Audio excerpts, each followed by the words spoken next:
Good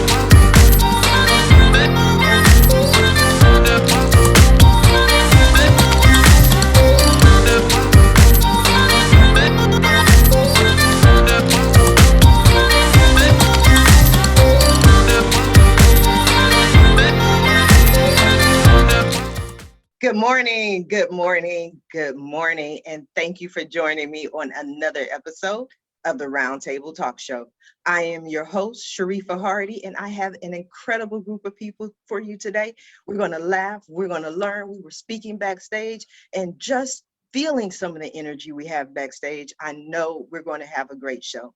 But because this show is so amazing, I'm going to ask you to do what I always ask you to do every day, Monday through Friday, and that is to go out and be an evangelist for the Roundtable Talk Show.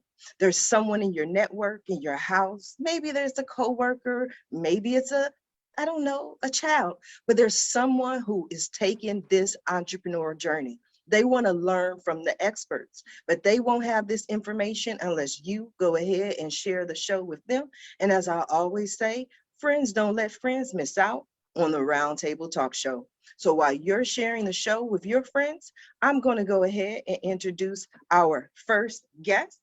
And he doesn't know this yet, but I've already planned to ask him to be a co-host for this show because I love funny people, funny comedians. They think different than anyone else in the world. Mr. Marty Fidelman.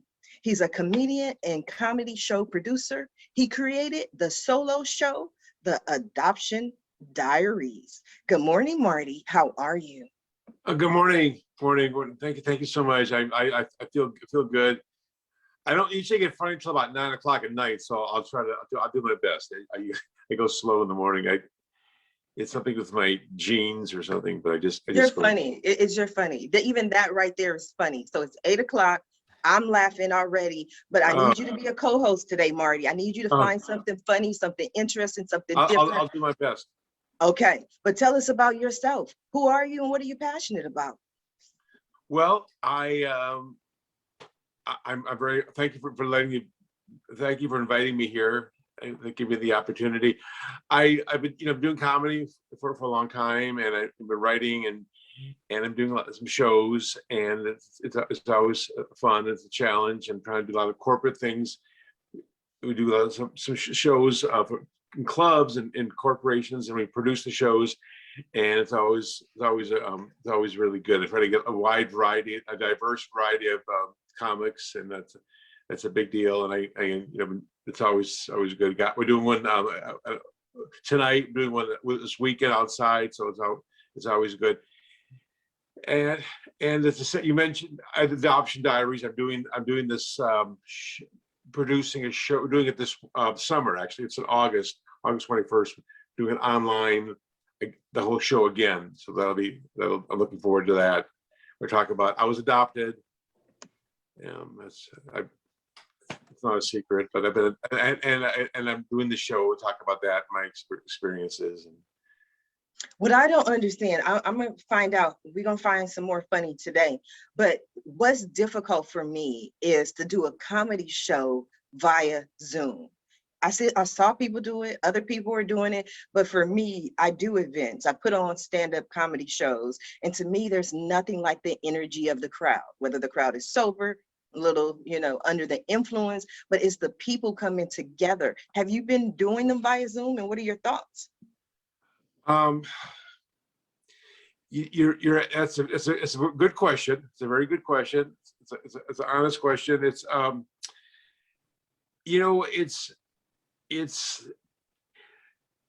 Let me give you an example. Last year during the pandemic, everything was shut down. There's no basketball, there's no football. I was sitting home watching players in the NBA playing horse. It wasn't basketball. It wasn't nothing. It's like, what the hell am I doing? It was like it was like a mini version of it. And it's the same thing kind of with these shows. It isn't as good. No one's, but it's still good. It's still something. And some of them actually you can get like 20, 30, 40, 50 people like in the audience. You can see them or hear them. So that's good. And every time I do a show, even if there's not many people, it always forces me to I write something different, I write something new, it kind of challenges me, it pushes me to do something. So I look at like that. So there's but nobody says it's not as good. It's clearly different. It's a different. I hear you. I hear you. Now, Marty, I am going to come back to you, but I want to go ahead and introduce our next guest, and maybe we'll see if he's a little funny. He's also an entrepreneur, Mr. James Vermillion. James is the founder of Vermillion Private Wealth and co-founder of Wixology Candles. As a teenager, he became fascinated with investing. He read every investing book he could get his hands on, and when he came home from school, he rushed in to see what happened in the financial markets. Years later, the fascination continues. Good morning, James. How are you? Hi, I'm doing well, Sharifa. How about you? I am excited. I love to speak to people. I love to learn. So what's going on in your world? Well, I am just coming down from a vacation high, so I'm a little sunburnt, probably drank a little too much last week, and but no, I'm feeling energized, recharged. It's a beautiful day here in Lexington, Kentucky, so all is well, and I'm excited to chat with everyone here today. Where'd you go? We went down to 30A there on the Gulf Coast of Florida, and my wife and I and some of her family members took our 1-year-old daughter, and yeah, it was a good getaway. Tried to put the phone away as much as I could and just relax and recharge and regroup. Now, it seems just based on the information we have that you've been, busy and entrepreneur and businesses for a long time. Do you find it difficult to put the phone away? That's a great question. Yes, I think for most people, whether it's for entertainment purposes or for business or whatever, I think we all fall into that trap of being overly connected. But I try as best I can to have some sort of balance and to really take time to focus on my family, to focus on my friends and things like that. And, I've listened to your shows, and you always ask, what are people passionate about? And that's such a simple question, right? Like, what are you passionate about? And sometimes those simple questions are the hardest to answer. But for me, I think having fun, I like to have fun. And when I find myself too connected to the phone and paying attention to those things more than I am to the people around me, then I find that I'm not having enough fun. So I try to disconnect, and vacation is always a good way to do that. I definitely agree. I believe that fun is the key ingredient to manifestation. It's the energy of fun that allows people to create and bring things to life. So tell us about your company. Tell us about Vermillion. Yeah, so I do a couple things. So I recently left a regional broker dealer. I was in the investment management space, and I was working at a really great firm, but I just didn't feel like I had the creative freedom really to do some of the things that I wanted to do. And you mentioned there in the opening, the introduction, that I've been investing and interested in investments for a long time, and I had a sense of how I wanted to run my business, how I wanted to treat my clients, how I think about the world, and how I wanted to wrap that into my business. And there's no better way to do that than to create your own business and really start the culture from the ground up instead of trying to mold yourself to fit into a pre-existing culture. So that's really what I've tried to do. I also own a candle company, as interesting as, or as I guess as basic as that might sound. That's been growing rapidly. I own that with my wife and then a couple of friends of ours. We kind of did that as a side project, and we've had a lot of success and working with some big retailers right now and prepping for a appearance on the Today Show here in a couple of weeks. So yeah, it's been really busy, but I just love it. I love challenging myself, and I love working with other people and really just seeing how far I can take things, I guess. Wow, I am impressed. I love it. I do not believe that candles are basic in any form of the word. I'll tell you, I get into my story, so I'm gonna try very, very hard to make this long story short. But my history, most people know, my career is in travel. My first job out of high school was for TWA. And then over the years, I've always been in travel. So working for American Express, they would send us to different hotels and airlines just so we could become familiar with them. So I went to, what's the name of the hotel in New York? now I lost the whole story, but it's a major hotel chain in New York City. It was in Battery Park. And so I get to the hotel, Ritz-Carlton, it's the Ritz-Carlton Battery Park. So I get to the hotel and I'm talking to the lady about customer service, and I was telling her about problems and different things like that. And she said, one of the things that's unique about the Ritz-Carlton is every employee has the ability to, you know, up to a certain dollar amount, do whatever they want to make a customer happy. And I was like, I think that's unique. She was like, whether it's the maid, the janitor, if they see a customer is unhappy, they can do something to fix it. And I was like, that's wow, wonderful. I had a long trip. All I want to do is just go lay down, have a long bath, and just find some candles and relax. And she was like, well, enjoy yourself. We went out. I came back to my room. Next to my bathtub, they had left for me a box of candles. And it wasn't a part of anything. It was just because we had this conversation. And you know what? Every time I have an opportunity to mention Ritz-Carlton Battery Park, even though I forgot their name, I do, because they gave me candles. Yeah, well, you know, a part of the approach we took, you know, you can get candles anywhere. You can get them at any retail outlet there is. And when we created our company, Wixology Candles, we wanted to take something that everybody's used before and really put a lot of thought into the product itself, into what it was made of, what type of glass it came in, make sure it was reusable, clean ingredients, all of those things, and then have some fun with the marketing side of it. So all of our scents are based on cocktails. I'm in Kentucky, so as you all probably know, bourbon is a scene here, and I absolutely love it. So yeah, we tried to make it fun and take something that's been around a long time. It's something everyone's dealt with before, but add a new fun flair to it, and it's been fun. Now, James, I'm gonna tell you a secret now. You may know this, but you may not. This is your secret for marketing. You know who really loves candles? I've heard a couple interesting ones, but I'm excited to hear a new name. Moms. Okay, James. Well, yes, they do. So I'm gonna come back to you, but I want to go ahead and introduce our next guest, the lovely Miss Marty Urquidi. She's a Filipino-American mom living in Southern California. Marie was raised speaking only English. Like herself and her husband, many families of different cultures didn't pass on their native languages to their children. She feels very fortunate to have her children in a Spanish Dual Language Immersion program, and she wants to share this with the world. Good morning, Marie. How are you? Good. Thank you for having me. So yeah, my children are in a Spanish Dual Language Immersion program. They start at kindergarten and they're learning 90% in Spanish from the very beginning. And I was very shocked when I, went in for the orientation and the teacher wouldn't speak English. And so that's sort of the process of full immersion. For them to learn a second language. The goal is for them to speak, read, and think in 2 languages. So my husband's half Mexican and European, so he never learned Spanish from his father's side. I never learned Tagalog, yet our children are learning Spanish. We live in Southern California.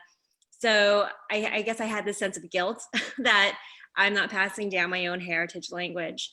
So I developed these books because I wanted to make it easier for parents to be able to speak a language even though they don't speak it themselves. So I use phonetic translations that enable anyone to be able to read the text and to be able to do the worksheet together with their child. So it's very simple, and I wanted to make sure it was really easy for parents. Parents really can't do more, than 2 new things a day, I kind of feel.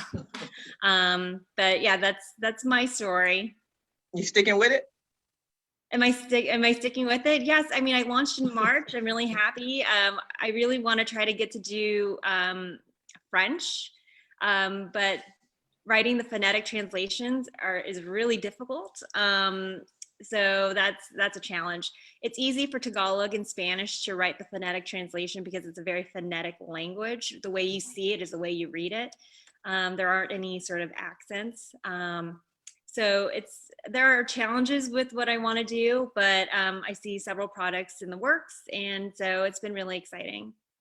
It There's always challenges. The only thing that doesn't have a challenge is sitting on the couch doing absolutely nothing. If you're doing something, you're creating something, there's always a challenge. And I love the approach that you have of it. But one of the things that I'm passionate about is business and entrepreneurship. And people who are multilingual get so much further in life and in careers than if they only have one language. So I always look at that aspect as well. Yes, definitely. I mean, there's also other benefits to being bilingual. There's improved brain functions, increased cross-cultural understanding and sensitivity. It creates more confidence when you can learn more about your heritage and your culture. For myself, when I was a kid, I kind of felt like I was in the in-between. I didn't know too much about being Filipino, having the language. So I kind of felt a little lost. So I could see building confidence in my own children by offering the languages that my husband and my family speak, so Spanish and Tagalog. No, I definitely understand and I agree. So when you're reading these books, do you ever use candles? No. We got to work these candles in there somehow, some way. When you're meditating, relaxing, reading the books, I don't know. Maybe it's just me, Marie. I told James I would ask. I'm going to come back to you. I want to go ahead and introduce our next guest here today, Mr. J.F. Benoist. JF is the founder and program manager of the Exclusive Hawaii, a non-12-step holistic addiction treatment center. A certified substance abuse counselor, Benoist created the therapeutic methodology experimental engagement therapy, EET, to help people more effectively resolve their self-destructive core beliefs. JF, talk to us. Good morning. How are you? Fantastic. Thanks for having me this morning. It's great to be the idea that you've been talking about is supporting people to be entrepreneurs and visionaries, something I'm extremely passionate about. I just, wrote my first book, and we just celebrated. We sold 27,000 copies in the last 18 months. Wow, And congratulations. yeah, thank you. For a self-published book, it's an enormous success. And one of the things I found is just supporting entrepreneur is to me, half the battle is feeding passion. You know, if you look at the way the CEOs are hiring people now, it's like passion has become like the #1 thing they're looking for, because people who are passionate about what they're doing, they are usually the expert in it. You know, it's kind of like you're going to be reading about the topic that you're passionate about when you're sitting on the toilet, or when you're eating breakfast, or whatever it is you're doing. So I've been really privileged to have a strong passion all my life, and it's helping others. And one of the things I found is just that it's something that I can never master in a lifetime, that I can just keep going and getting deeper in my understanding. And so the book that I wrote is called Addicted to the Monkey Mind, because what I discovered is that we're all conditioned and pre-programmed to think and behave the way we do. And until we raise enough consciousness to shift out of this way of thinking, our lives can never really change. And so that was, one of the main realization that I had, and I wanted to make sure that I was going to be the ambassador to help people change their mindset. So it's been enormously gratifying and an amazing journey. Wow. What stood out to me, what you said was just beautiful, but what stood out to me is you said, my first book.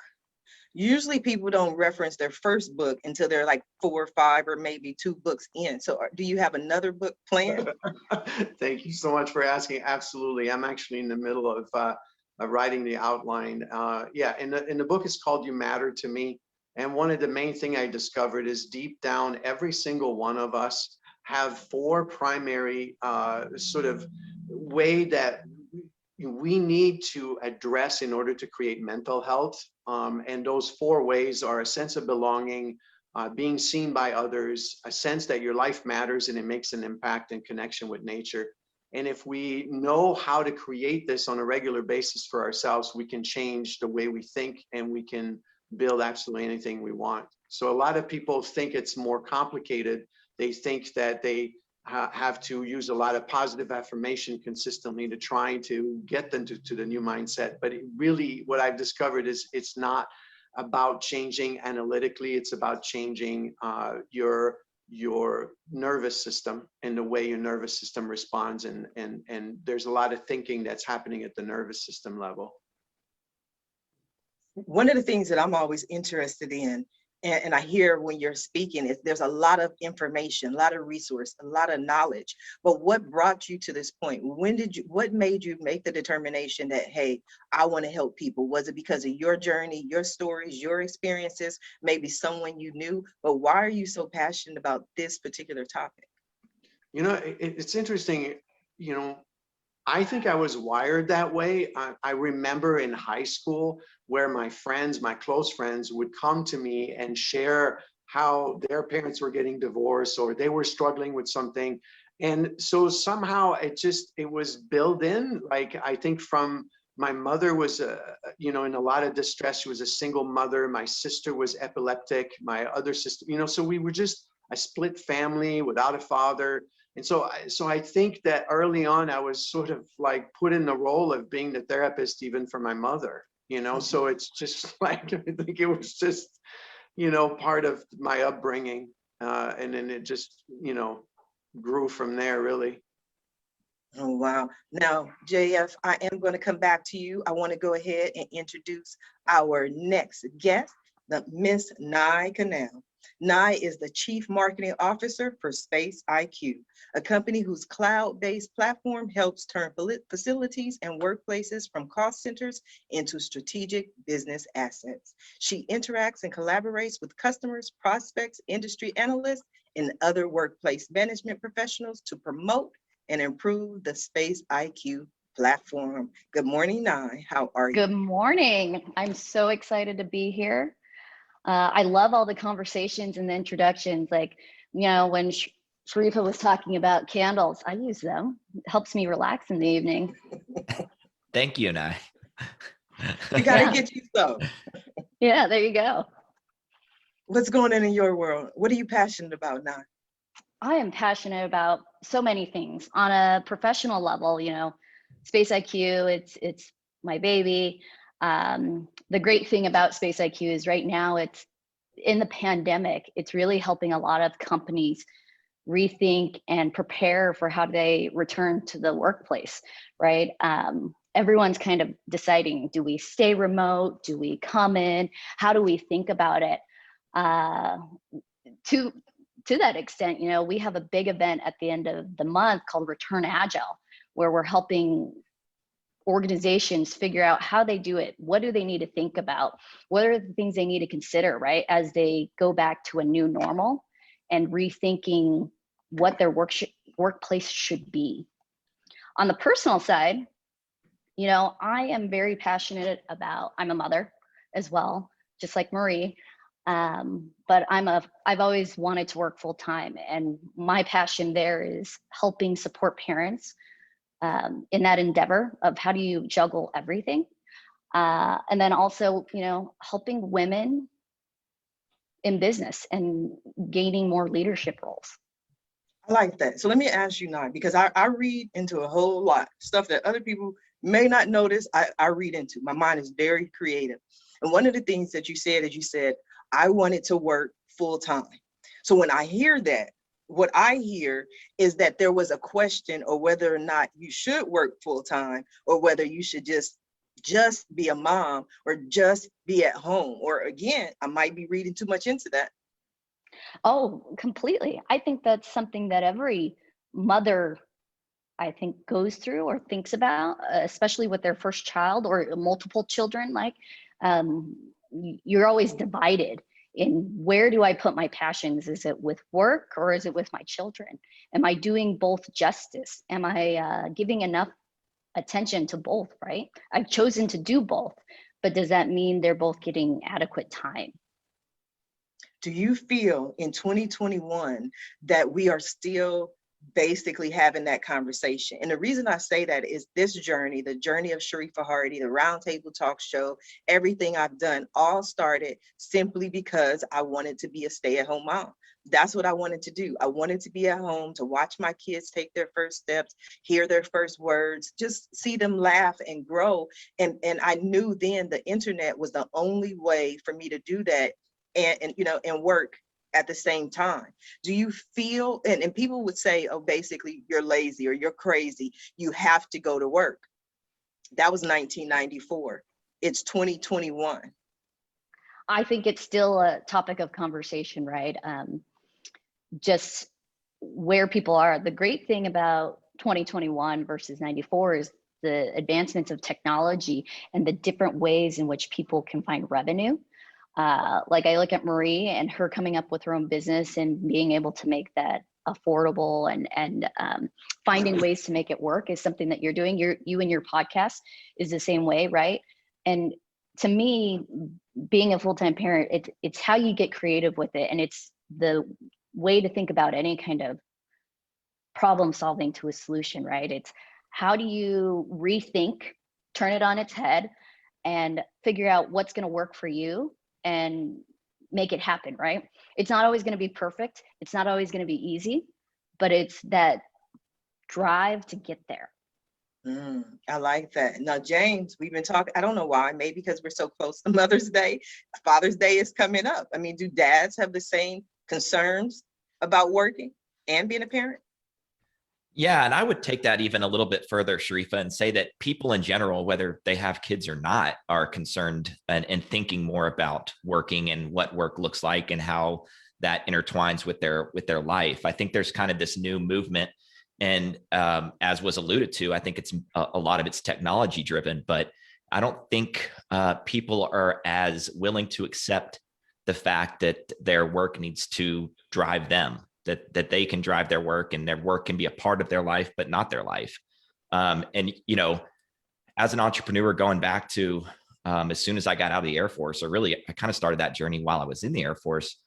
That was part of my vision before I had kids and before I even knew I was going to have a kid, was I wanted to spend time with my wife. I wanted to spend time with my friends. I wanted to, if we see a place on TV or read about a place in a book and we say, hey, we want to do that we can have the freedom to get up and go without logging into a portal and applying for paid time off, you know? So I've tried to build my investment management firm in a very, forward manner to which I can serve my clients anywhere in the world. If we decide to pack up and go somewhere, I can still meet with my clients. I can still update their financial plans. I can still place trades and adjust their investment allocation. So I think it goes beyond parents. I think people are just more cognizant about how they want their life to be. And the tools are available for many more people to be able to craft that life. Yes, absolutely. Marty, you're crafting your life. I was going to say that, a lot of that in my mind is why corporations are really rethinking all of this, right? It's the basis of your culture. And when you think about the culture of the workplace or any business that you're starting, how are you setting that out of what is the work-life balance you want to give your employees? What is the things that you want to think about in terms of the talent you're going to attract, the values you're going to place in your organization, right? And what is, for me, I think about the workplace a lot because inherently that's where my mind goes. And how does the workplace support that? But all of those things and how you choose to frame those up are a reflection of the culture that you're building for that company. Yeah, I agree. Jeff, I'd love to hear your thoughts. Well, there's a couple of things that comes up. The first thing is I noticed that being a parent, it's oftentimes anything that we try to do in life, I feel like we oftentimes box ourselves in, right? So either I do my work, or either I'm a parent, or either I'm, I'm the guy who does skiing or whatever it is. But what I found is just that I think it's extremely important that we be the passionate people that we are, and notice that if I'm passionate about my work and I feed myself something that is feeding me back, then I'm going to be the best father there is, right? So it's not so much about boxing ourselves in with expectation. I think the world has so much expectation on us. And I just admire now that a lot of people are connecting more because they're working from home. And so the balance is becoming more, something that's that's needed, right? People need to experience themselves as a mother, as a father, as a a worker, so whatever it is they're doing. One question I have for Nia, I'm just wondering if this trend of now since COVID and people working from home, is that something that's going to be become the norm, or are we going to shift back to people being asked to go work for corporation at their facilities? And that's where, we're talking and consulting with clients about what is it that you want to represent your culture, right? As I mentioned, do you go back to a hybrid workplace and offer employees the flexibilities? Because based on how you're going to shape your future culture of what you really want to be as a company is going to shape the talent that either you retain or attract, right? There are companies out there like GitLab where they were already 100% remote and they had to work asynchronously and, deal with other things. And then there are companies like Jamie Dimon with JP Morgan who've already come out and said, I want people back in the office. There's knowledge transfer, there's growth, there's things like hustle. There's these water cooler moments that are really hard to do in a Zoom atmosphere. And the also reality is, as human beings, we have many years. I was talking to a different associate yesterday of working in an office and knowing how to operate as a company, as individuals, and how that works. In terms of learning how to work 100% remote and how that's beneficial to both sides is still being learned. The globe has only been doing that for the last year. Yes, I definitely agree. I think that we adapt. And one of the things that was interesting about what JF said that just stood out to me is I've done almost about 300 episodes of the Roundtable Talk Show. But if you watch the first couple of episodes, I don't ask the question, what are you passionate about? That developed more about 100 episodes in. And the reason is because I would ask people basically, what do you do? And afterwards, they would say, I really wanted to, I do business, or I have candles. We're stuck on these candles. We're going to get some candle sales today. But they're like, I sell candles, but I really wanted to talk to you about my gardening. And I'm like, oh, okay, well, and then the question became, what are you passionate about? And I found that people wanted to talk about so many different things that had absolutely nothing to do with what was on their resume and their bio. So it reminded me of that when you spoke, JF. Yeah, it's so important. One of the things, I remember taking a seminar once about public speaking, and there were about 50 people in the seminar. And we were asked to do a presentation for 3 minutes, like just write it down and then just go up front and speak for 3 minutes. And afterwards, they asked people, how was that? And we were like, it was horrible. It was just terrifying. It felt like going back to high school. It was so bad. And then we spent about a day identifying what were the two main ingredients that made it so horrible. And what we found was anxiety, and the person wasn't passionate about what they were talking about. So we changed those two things. We worked on it for a whole day. Then we were asked to do a 7-minute presentation. Everybody came back and everybody got a standing ovation. And the main thing is that when you focus on what you're passionate about, your fear goes away. And so because you're just so connected to it and you're so happy, right? And most of us, we want to hear, even if it's not your topic, even if it's not an interest personally, when you see somebody being passionate about what they're talking about and they're truly connected with it, it makes us feel connected to them. It's an amazing thing. Yes, I was having a coworker say, he's like, your presentations are as good as the material you know. And if the better you know your material, the better you are about just presenting about anything, right? And so obviously your passions and interests are going to be the first things you want to exuberate. Yeah. And Marty? But one of the things I want to say that I really admire about your show is that part of being passionate is not being afraid to be yourself. And so your show is so spontaneous, it allows that to happen. And it's a fantastic way to feed passion. I love it. I love this show. I'm so honored, so grateful just to be a host, because I've had so many moments where I literally had to say, I didn't see that coming. People who burst out in song or dance, or, they make a comment and I'm like, oh my God, I didn't see that coming. But when you give people an environment to just be themselves and speak freely, you never know what's going to happen. I always think of at that moment. I think of this as that moment prior to a networking event, right? So your networking event is going to start at 1 p.m. You're an early person. You get there at about 12:30, 12:40. What do? Everybody does the same thing. Doesn't matter their culture or whatever. You sit down at the table with the people who are there and ask, well, what do you do? And everybody just kind of start talking without any set agenda or itinerary. And I just love being organic. Now, Marty, I've been trying to get you in here, Marty. I've been trying to work, but I tell you, one of the things about the Roundtable Talk Show is, hey, you got to get your airtime. Marty, what are your thoughts? What are you feeling? Well, you know, what I was thinking about I think about passion, what I think about, like, if someone's like got a job, wherever they're doing, and if you watch them or listen to them, if they're like really, you can, sometimes you can tell they're doing what they're supposed to be doing. But some people, they got a job because their friend got them a job, they're working as a stockbroker, and they figure they can make a lot of money, but they don't really give a damn about stocks. But when they do it, I remember years ago, my daughter, I mean, she's older now, but she went to this dentist, and the person she was cleaning her teeth, and she was like sitting in her lap.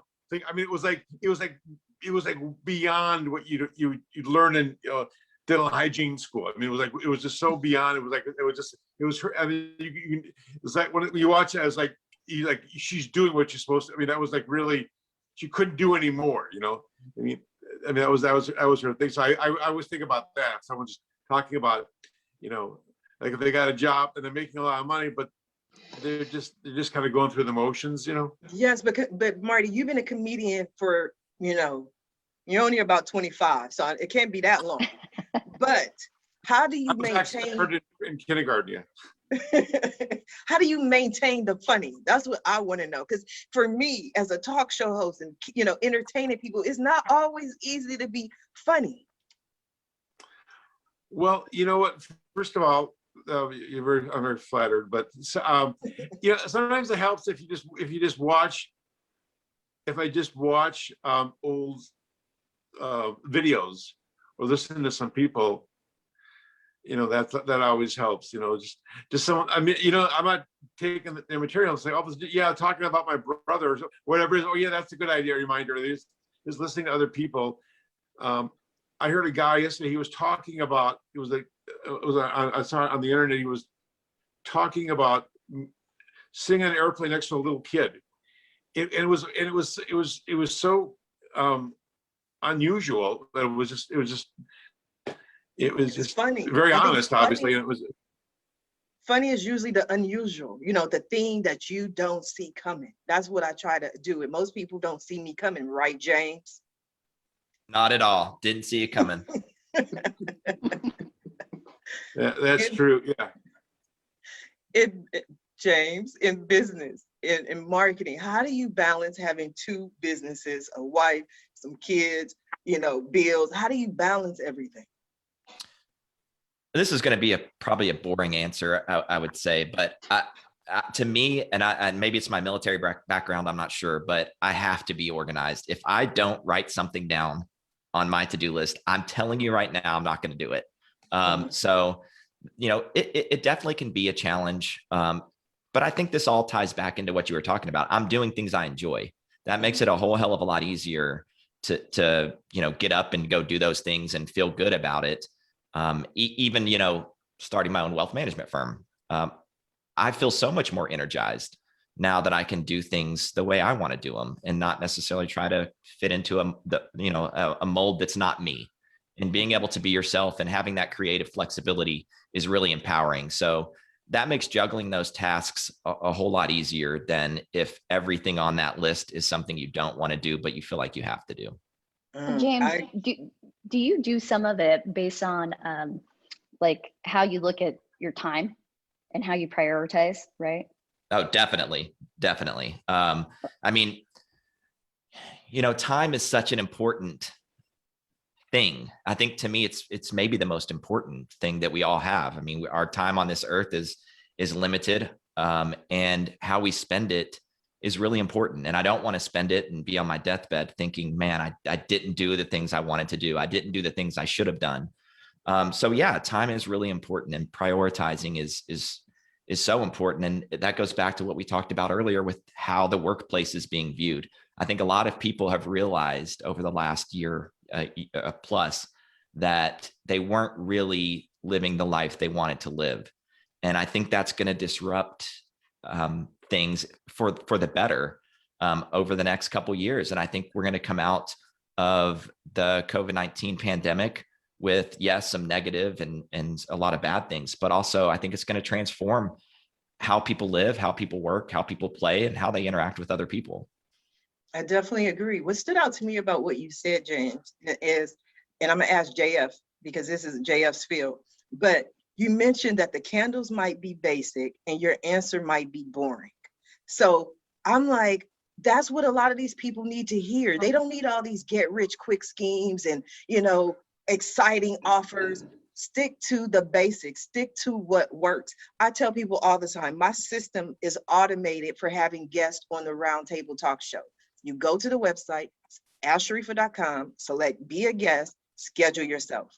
Simple, basic. Yeah. Anytime I go outside of my system, 10 out of 10 times, 5 out of 5 times, every time I go outside the system that I have created to maintain, to be organized, it goes wrong. Something happens. So I think more people need to follow those, but Jeff, maybe I'm wrong. What did you hear what I heard?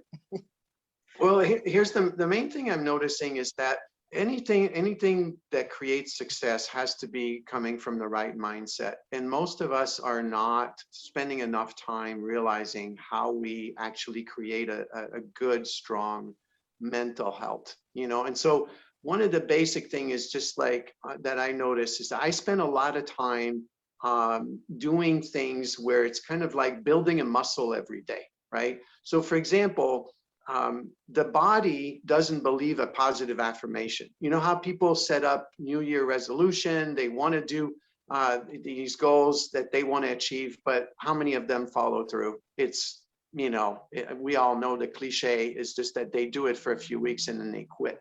So the mindset that's producing that, okay, is a mindset that's full of doubt. It's a mindset that's full of insecurity, that's full of fear, and that is basically this little voice that we all have inside of our head that says, you know, you can't do it, or you're not strong enough, not smart enough, you don't have enough, or whatever it is. But the truth is that if we took a moment, I want to give, you know, the audience a little exercise here they can do at home, and it's life transforming. It's so easy to do. So here it is. What you could do is write down all the things that you've overcome in your lifetime. All the things, like it could be, you know, I graduated from college, and for me, that was a big deal. It could be, you know, I'm a single mom, or it could be I raised 3 kids, whatever it is, but all the things you've overcome, and underneath each of them that you write down, okay, write down what is it that you possess as a quality, you know, to have, you know, you're courageous, you're strong, whatever it is. Once you're done with that list, give it to your partner or someone in your life and have them read it back to you. And sit there and notice, right, what starts happening, because this is not a positive affirmation. This is based on real facts, and your body believes that. Okay, so we don't realize how we don't have an accurate self-assessment of ourselves. We don't really know ourselves. We know ourselves through a negative mindset that just keeps repeating itself. And that's, if we don't change that, nothing will ever change. So we gotta start building the resiliency that already exists in all of us to be able to create absolutely anything we want. Wow, Marie, I'd love to hear your thoughts. I think that's just amazing, because I think as I struggle with that. I have 3 kids, you know, age 7 and under. And I work part-time. I'm a content producer for Motion Picture and Television Fund. I'm on the board of a Alliance of Women Directors. I feel like I've split myself several ways. And so I do lose sight in terms of like, can I still continue this? But I look back and my kids are so proud of me. The purpose of the books are to create bonding, and I definitely see my children seeing me, watching me. Oh, mom's busy. Mom does this. Mom does, you know, and I think it's really positive for them. And I always have to catch myself when days get a little tough. They're very involved in sports, acting. I'm like a manager to their careers. Like, it's just awful. So I just like, I love what you said. And I want to make my list tonight because there are challenging days when I kind of have to like, I do this, I snap myself out of it. When I have to like rethink, like, okay, what am I doing today? I have my list. If it's not on my physical calendar, like everything has to be written down. If it's not on this calendar, I didn't know I had to do it. So I have to manage myself as well. But I love everything you had just said at JF. It's really great. And can I jump in real quick? JF, I think that was really important what you said. And I think what I gathered from that is that we as humans, I think, underappreciate small things that we do. And it's very easy it's almost like going to the gym, or something. If you set a goal, if you go to the gym 3 times and then look in the mirror, you're probably not going to see some drastic change because of those 3 workouts. And I think a lot of people do that. But if you go to the gym for 6 months, you do it 3 times a week, and then you look at the mirror and then you look at a picture from yourself 6 months ago, there was actually this drastic change, but you might not have realized, had you not looked back at that picture, how much you've done, because those little actions just seem meaningless when sometimes bigger things are happening around us. So I think that's a really good point to consider all of the things we've all gone through, anybody, and really appreciate that, because we're all pretty resilient, and no matter who you are and no matter how fortunate you've been, it's tough. Life is tough sometimes, a lot of times. So I think that was really a thoughtful way of thinking about that. Yeah, you know what's amazing that I noticed? The cliche is that if somebody is told, let's say from their boss or even from their partner or from the people in their lives, if they're told 20 things that they did that was fantastic and they're told one thing that's bad, what's the one thing they remember? It's The right? negative. It's the negative, right? It's the criticism. And that shows how our mindset, this is why I call the book I wrote Addicted to the Monkey Mind, because we're addicted to that mindset. We don't realize it. We just constantly revert back to sort of like that shame-based way of behaving as if that's going to motivate us to be a better person. But it never works, right? Well, it's actually interesting, JF, because my husband was telling me the other day that, we as human beings were programmed that way to think of like the negatives in some ways, because when we were foragers and there were other things out there that could eat us, right? The things that didn't work were the things that you needed to remember, right? There's a lion over there and it almost got me. Don't go that path again.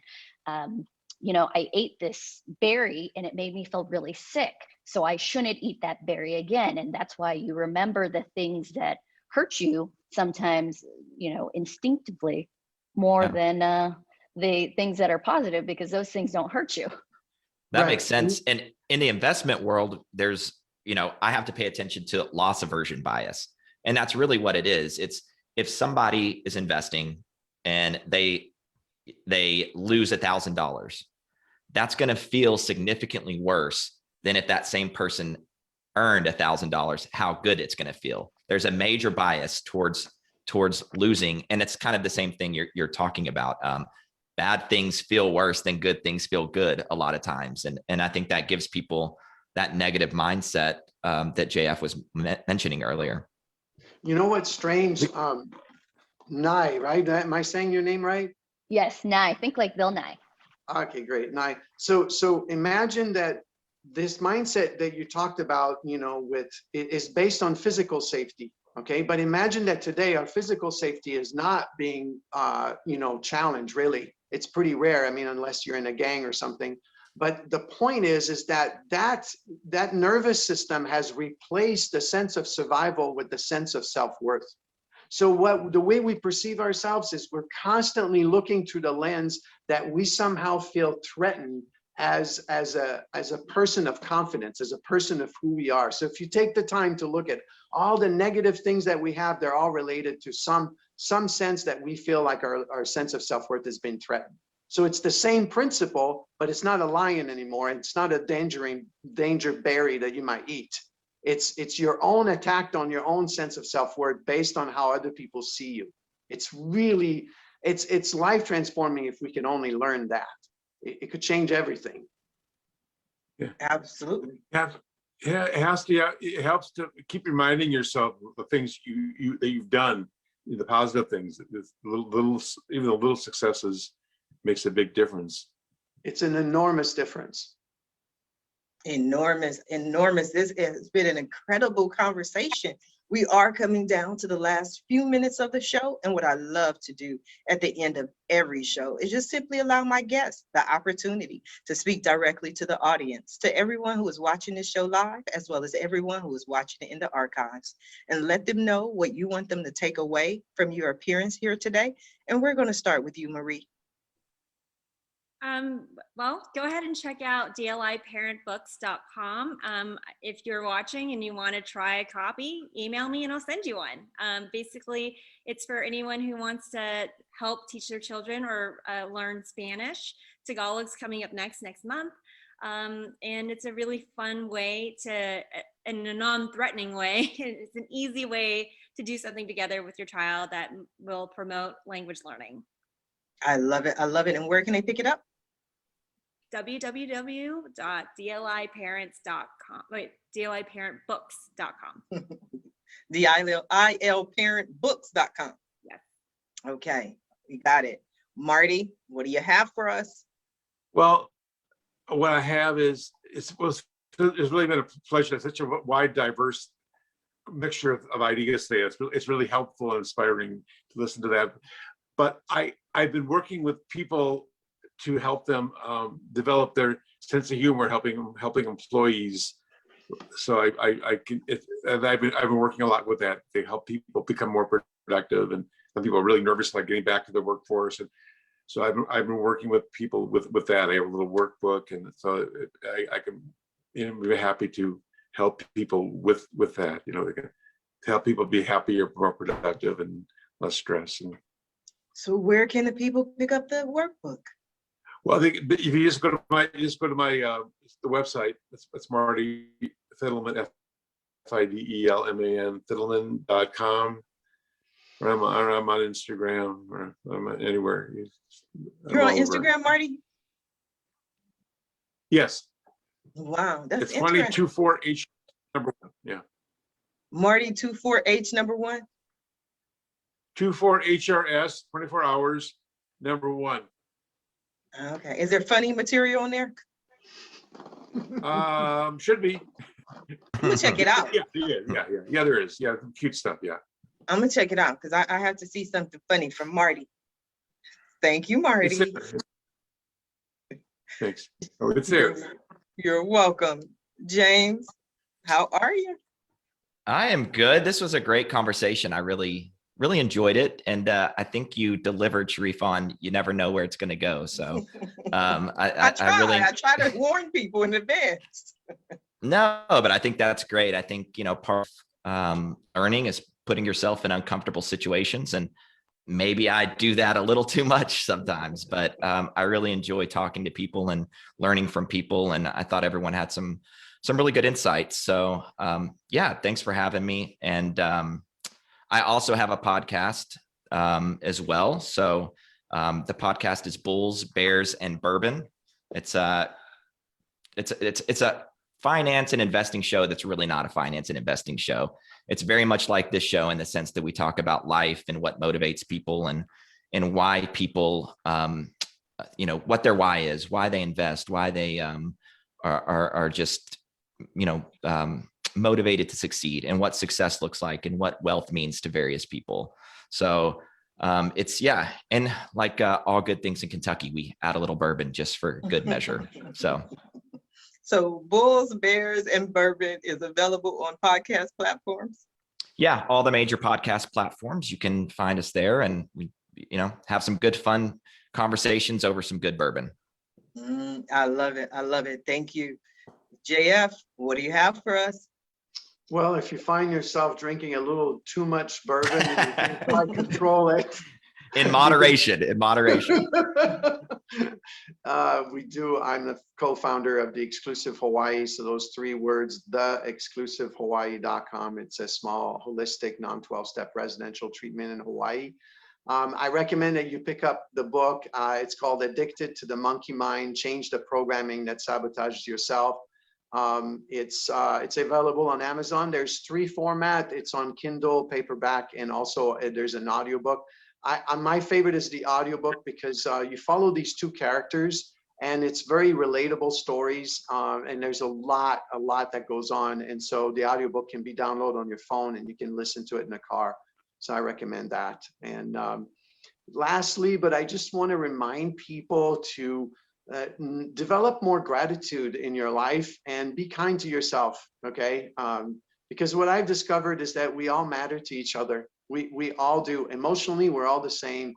And so learn to be kind and be aware that your mindset tends to use shame as a motivator to make yourself better, and it doesn't work. So be kind to yourself.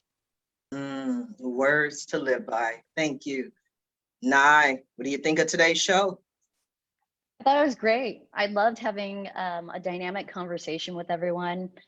Super engaging. It was great to learn about what each of you do. If anyone is interested in, how you return to the office or even how to get in touch with me, I'm on LinkedIn, SpaceIQ.com if you're interested in our products, or if you want to learn more about how large organizations and people are thinking about how to return to work. We have that big event at the end of the month, Return Agile. You can go to returnagile.com and learn a little bit more.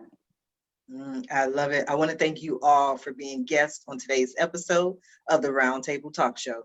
And I especially want to thank everyone who tuned in to watch this show live, as well as everyone who is watching it in the archives.